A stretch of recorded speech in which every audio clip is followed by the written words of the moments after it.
प्रश्नमाला 3B, इसमें जैसे जो प्रश्न दिया गया है इसको हमें हल करना है।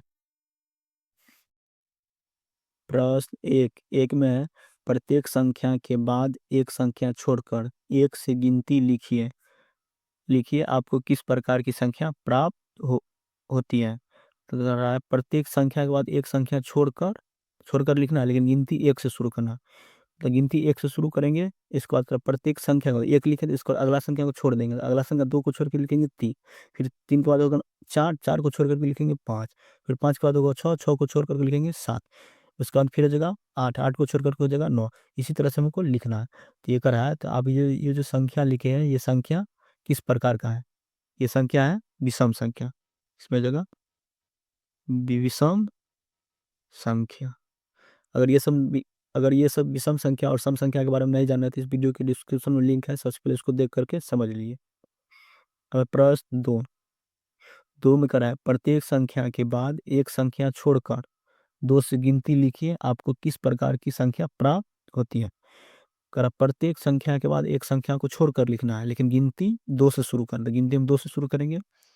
इसके बाद प्रत्येक संख्या के बाद एक संख्या को छोड़ना, तो दो लिखे हैं, गिनती दो दो से शुरू किया, उसके बाद तीन को छोड़ के लिखेंगे चार, फिर लिखना चाहिए पाँच, पाँच को छोड़कर लिखेंगे छः, फिर छः के बाद लिखना चाहिए सात, लेकिन सात को छोड़ देना, उसके बाद हो जाएगा आठ, उसके बाद इस तरह से हो जाएगा नौ को लिखना चाहिए, लेकिन नौ को छोड़ेंगे तो हो जाएगा दस। इसी तरह से लिखेंगे। ये कौन संख्या प्राप्त हो रहा है? ये सम संख्या प्राप्त हो रही है, इसमें लिखेंगे सम संख्या। इस तरह से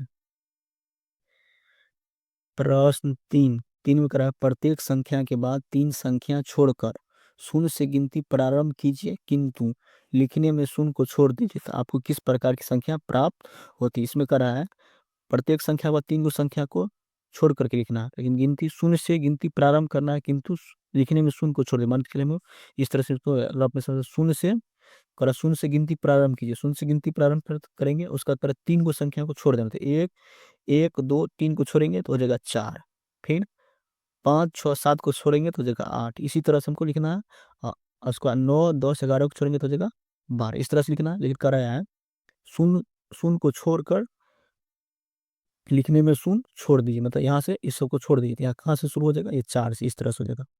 तो यहाँ पर हो जाएगा चार से शुरू हो जाएगा, उसके बाद हो जाएगा आठ, तीन को संख्या को छोड़ेंगे तो हो जाएगा आठ, फिर तीन को संख्या को जब छोड़ेंगे तो हो जाएगा बारह, फिर तीन को संख्या को जब छोड़ेंगे तो हो जाएगा सोलह, फिर तीन को संख्या को जब छोड़ेंगे तो हो जाएगा 20। इसी तरह से आते रहेगा। तो आपको ये किस प्रकार की संख्या प्राप्त हो रहा है? ये हो रहा है चार का गुणज। यहाँ पर हो जाएगा चार का गुणज, यानी कि चार गुणज को ही अपवर्त बोलते हैं। ये हो जाएगा चार का गुणज, यानी तो चार का अपवर्त। इस तरह से प्रश्न 3 को बनाएंगे। प्रश्न चार में है, एक सम संख्या लिखे जो अभाज्य है। ये वो सम संख्या लिखना है और वो संख्या अभाज्य भी है, तो ये हो जाएगा दो। दो एक अभाज्य संख्या भी है और सम संख्या भी है। अब प्रश्न 5, अगर अभाज्य संख्या और का परिभाषा नहीं जानते तो इस वीडियो के डिस्क्रिप्शन में लिंक है, उसको देखिए पहले सबसे समझ लीजिए। उसके बाद करा पाँच में है, क्या कोई यौगिक संख्या विषम संख्या हो सकती है? इसमें सबसे पहले यौगिक संख्या, इसको भी आप देख लीजिए, डिस्क्रिप्शन में लिंक है। क्या कोई यौगिक संख्या विषम संख्या हो सकती है? यदि हाँ तो सबसे छोटी कौन सी है? तो यौगिक संख्या विषम संख्या हो सकती है, जगह हाँ। तो यौगिक संख्या कहाँ शुरू होता है? चार होता है। यौगिक संख्या सबसे होता है छोटी संख्या, यौगिक संख्या चार, उसके बाद होता है छः, उसके बाद हो जाएगा आठ, उसके बाद हो जाएगा नौ। तो नौ एक विषम यौगिक संख्या, तो ये जगह नौ, ये हो जाएगा इसका आंसर। इस तरह से अब प्रश्न छः में करा, एक सौ से छोटी सभी जुड़वा आवाज संख्या लिखी। जुड़वा आवाज संख्या भी समझाया गया, डिस्क्रिप्शन में लिखी, उसको देख लीजिए। अरे एक सौ से छोटी सभी जुड़वा आवाज संख्या को लिखना था। सबसे पहले हो जाएगा तीन पाँच, उसके बाद हो जाएगा पाँच सात, उसके बाद हो जाएगा ग्यारह तेरह, इसके बाद हो जाएगा सत्रह उन्नीस, इसके बाद हो जाएगा उनतीस इकतीस, इसके बाद हो जाएगा इकतालीस तैतालीस, अब हो जाएगा 59 और 61, 71 73। ये सब संख्या 100 से छोटी सभी जुड़वा आभाज्य संख्याओं के इस तरह से हम लिख लेंगे। प्रश्न 7 में कराया निम्नांकित में कौन अभाज्य संख्या है। तो इसमें अभाज्य संख्या हो जाएगा 3 का, इसका उत्तर हो जाएगा ये जो 3 है, 3 में जो 139 ये हो जाएगा इसका उत्तर। तो 7 में ये अभाज्य संख्या है 139। अब प्रश्न 8 में करा लगातार 7 संख्याओं को लिखिए जिनमें प्रत्येक यौगिक हो। मतलब लगातार 7 तो संख्या को लिखना है जिसमें से प्रत्येक संख्या यौगिक संख्या होना चाहिए। यौगिक संख्या अगर नहीं जानते तो इस वीडियो के डिस्क्रिप्शन में लिंक है, सबसे पहले उसको देख करके समझ लीजिए यौगिक संख्या के बारे में। तो यहाँ पर हो जाएगा सबसे पहले 90 हो जाएगा, 91 हो जाएगा, उसके बाद 92, 93, 94, 95, 96, ये सभी संख्या यौगिक संख्या और इनके बीच में जो है ये कराए संख्या, लेकिन जिनमें प्रत्येक यौगिक सभी संख्या ये यौगिक संख्या है। इस तरह से प्रश्न 8 को बनाएंगे। अब प्रश्न 9 में करा है 100 एवं 110 के बीच की की अभाज्य संख्या लिखे। 100 और 110 के बीच की सभी अभाज्य संख्या को लिखना है। तो इसमें सबसे पहले हो जाएगा 101, उसके बाद हो जाएगा 103, उसके बाद हो जाएगा 107, उसके बाद हो जाएगा 109। 100 और 110 के बीच में ये सब अभाज्य संख्या होते हैं। अब प्रश्न 10 में करा है 100 को रूढ़ संख्याओं के योग के रूप में लिखिए। रूढ़ संख्या को ही अभाज्य संख्या बोलते हैं। 100 को हमें लिखना है रूढ़ संख्या के योग के रूप में लिखना है, यानी कि अभाज्य संख्या के योग के रूप में लिखना है। इसको चाहे तो आप 1 को भी लिख सकते हैं, 2 को भी लिख सकते हैं, 3 को भी लिख सकते हैं, अपने मन से जागो बना था जागो लिख सकते हैं। सबसे पहले हम लिखेंगे 83, 83 प्लस हो जाएगा 17, ये दोनों का दोनों रूट संख्या यानी कि अभाज्य संख्या और उनका योगफल 100। फिर दूसरा जब लिखेंगे तो दूसरा हो जाएगा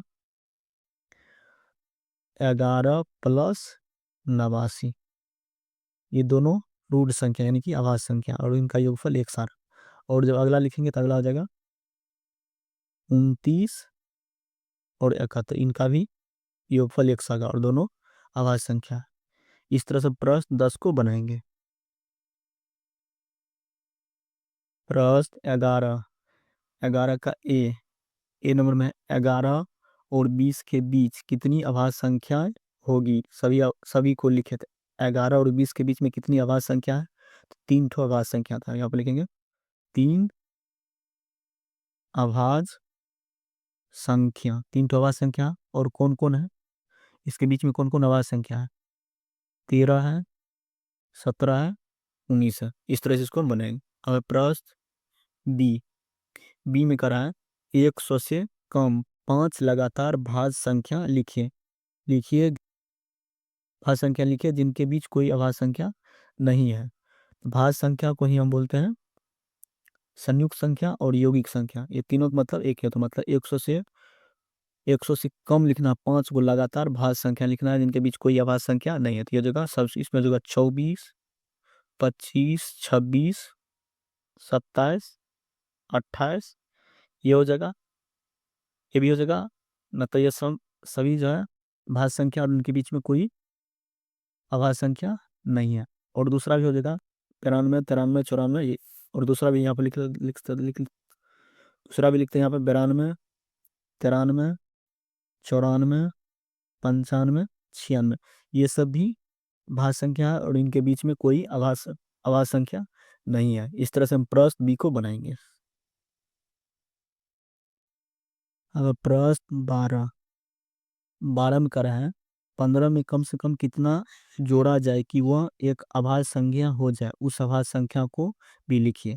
मतलब 15 में हम कितना जोड़ेंगे कि वो अभाज्य संख्या हो जाए और वो अभाज्य संख्या को भी लिखना। 15 के बाद देखिए, 15 के बाद होता है 16, 16 तो अभाज्य संख्या नहीं है, 17, 17 अभाज्य संख्या। तो 15 में कितना जोड़ेंगे तो 2 जोड़ेंगे, 15 में कितना जोड़ेंगे तो 2 जोड़ने के बाद हो रहा है 17, और 17 एक अभाज्य संख्या। तो 17 को भी लिखिए, इसका आंसर हो जाएगा 2 और 17, ये जगह इसका आंसर। प्रश्न 13 में करा 100 में 100 में कम से कम कितना घटाया जाए कि वह एक अभाज्य संख्या हो जाए, उस अभाज्य संख्या को भी लिखिए। मतलब 100 में हम कितना घटाएंगे कि अभाज्य संख्या हो जाएगी। तो 100 में एक घटाएंगे तो हो जाएगा 99, तो 99 अभाज्य संख्या नहीं। उसके बाद 98, 98 भी अभाज्य संख्या नहीं। 97, 97 अभाज्य संख्या। अगर 100 में हम 3 को घटा देंगे तो हो जाएगा 97, 97 जो कि अभाज्य संख्या। इस तरह से घटाने 3 घटाएंगे, 100 में 3 घटाएंगे तो अभाज्य संख्या हो जाएगा, वो संख्या हो जाएगा 97। इस तरह से। प्रश्न 14, 14 में करा 13 में कम से कम कितना जोड़ा जाए कि वह एक यौगिक संख्या हो जाए, उस यौगिक संख्या को भी लिखिए। यौगिक संख्या नहीं जान रहे तो इस वीडियो के डिस्क्रिप्शन में लिंक है, सबसे पहले उसके देख करके यौगिक संख्या को समझ लीजिए। इसमें करा 13 में कम से कम कितना जोड़ा जाए कि वह एक यौगिक संख्या है। 13 में अगर 13 में 1 को जोड़ेंगे तो हो जाएगा 14, 14 एक यौगिक संख्या। तो इसमें हो जाएगा, अगर 13 में हम 1 को जोड़ेंगे तो हो जाएगा 14, और 14 एक यौगिक संख्या। उस संख्या को भी लिखने के लिए करा है 14, ये जगह 1 और 14। इस तरह से प्रश्न 14 को बनाए। प्रश्न 15, 15 का 97, 97 में कम से कम कितना जोड़ा जाए कि वह एक यौगिक संख्या हो जाए, उस यौगिक संख्या को भी लिखिए। अगर 97 में अगर 1 को जोड़ देंगे तो जगह 98, 98 एक यौगिक संख्या, तो 98 को भी लिखना। इस तरह से हो जाएगा। प्रश्न 16, 16 में 23 में कम से कम कितना जोड़ा जाए कि ठीक अगली अभाज्य संख्या मिले। 23 में हम कितना जोड़ेंगे कि 23 के बाद जो आगे वाला अभाज्य संख्या है। 23 में अगर हम 24 भी अभाज्य संख्या नहीं है, 25 भी अभाज्य संख्या नहीं है, 26 भी अभाज्य संख्या नहीं, 27 भी अभाज्य संख्या नहीं है, 28 भी अभाज्य संख्या नहीं है, 29 अभाज्य संख्या है। तो 23 में हम कितना जोड़ेंगे कि 29 हो जाएगा। 23 में अगर हम 6 को जोड़ देंगे तो ये 29 हो जाएगा। कम से कम 6 जोड़ कितना जोड़ेंगे, 6 अगर जोड़ेंगे तो हो जाएगा 29, 29 एक अभाज्य संख्या है। तो करा 23 में कम से कम कितना जोड़ेंगे, 23 में अगर 6 जोड़ेंगे तो ठीक अगली अभाज्य संख्या 29 मिल जाएगा। इस तरह से हम प्रश्न 16 तक को हल कर लेंगे।